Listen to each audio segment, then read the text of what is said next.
Hi friends, ఇరాన్లో చూడండి bomb అయితే అంత పెద్ద బిల్డింగ్ లోపల బాంబు అయితే వేసేశారు. చాలా కష్టం అండి చూడడానికి. అయితే ఇంత ఇబ్బందిగా ఉందో అక్కడ ప్రజలందరూ ఎంత ఇబ్బంది పడుతున్నారు. దాంట్లో నుంచి శకలాలు చూడండి మొత్తం ఎగిరి పడుతున్నాయి అనమాట. చీలలు లాంటివి అలాంటివి, తర్వాత ఇది గ్లాసెస్ అలాంటివన్నీ కూడా ఎగిరి పడుతున్నాయి అనమాట. ఆ సౌండ్ కూడా వస్తుంది, మీరు కావాలంటే గమనించవచ్చు. అక్కడ ఉండే మన తెలుగు వాళ్ళందరూ కూడా బంకర్లలో పోయి దాక్కుంటున్నారండి. ఫుడ్ గిడ్ అన్ని తీసుకుని అక్కడే పెట్టుకుంటారు. విపరీతమైన సైరన్ ఒకటైతే వస్తుందన్నమాట. సైరన్ వచ్చిన వెంటనే వీళ్ళందరూ వెళ్ళిపోయి దాని లోపల దూరిపోతారనమాట. అలాగే ఇప్పుడు దుబాయ్లో చూడండి ఎలా ఉంది పరిస్థితి. దుబాయ్లో మొత్తం అందరూ పరిగెత్తి వెళ్ళిపోతున్నారు. ఎక్కడ బాంబు ఎక్కడ పేలుతుందో తెలియదు, ఎక్కడ వచ్చి పడుతుందో తెలియదు. వాళ్ళు మొత్తానికి విమానాశ్రయాలని మెయిన్గా చేస్తున్నారు అనమాట. కువైట్ కానీ, బహ్రెయిన్ కానీ, అబుదాబి కానీ, తర్వాత ఇవి ఇప్పుడు చూడండి ఇక్కడ పేలుతుంది. ఎంత విపరీతంగా కాలిపోతుంది చూడండి. అట్లా చుట్టుపక్కల ఉండే వాళ్ళందరూ చనిపోయి ఉంటారు ఇంచుమించు. కొంతమంది మాత్రం బయటపడి ఉంటారేమో. దెబ్బలతో పడిపోయే వాళ్ళు ఎంతమంది ఉంటారు.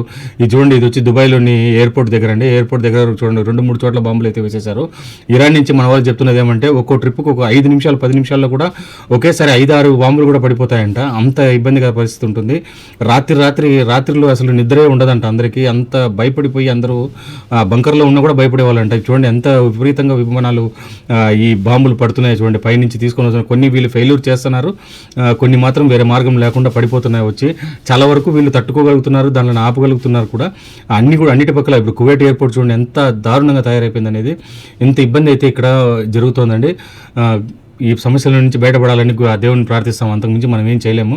మన తెలుగు వాళ్ళు అందరూ, మన ఇండియన్స్ మొత్తం మన ఇండియాకి వచ్చేస్తే చాలు. వీళ్ళందరూ ఇప్పుడు గవర్నమెంట్కైనా కూడా మనం చెప్పేది ఏమంటే ఇండియా వాళ్ళని మొత్తం మనకు తిరిగి మన ఇండియాకి తీసుకొని రావాలని అయితే కోరుకుంటున్నాం. అంతకంటే వేరేం చెప్పలేమండి. బాయ్.